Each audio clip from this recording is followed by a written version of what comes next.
My mother taught me how to recognize when the mole on our son's head dropped and how to lift it up to aid with the closing of the mole naturally.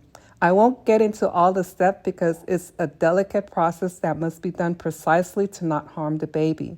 However, I will share how I extracted the mucus from the baby when his nose was stuffed up. I mean, this is like old school way. I would suck out the mucus with my mouth, like an old school mother did back then, spit it out, check the color to see if he had any infection or not.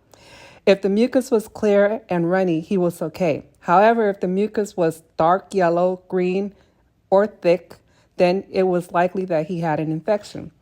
When the baby had a cold or severe cough, the treatment was melting a soft white candle on a piece of brown paper bag with nutmeg and placing it on his chest and or back. If he had any respiratory issues, then we would steam him in the bathroom and sit with him in the steam for about 10 to 15 minutes, which also worked like a natural humidifier. When the baby was teething, I massaged his gum with warm garlic clove to relieve the pain and prevent any infection.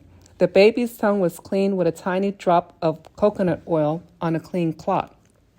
Whenever he developed an ear infection, my mom would warm several garlic cloves, squeezing the liquid drops into his ears. Whenever the baby was constipated, my mom made brown flour porridge or flour lob and gave him about 2 teaspoons to help with the constipation.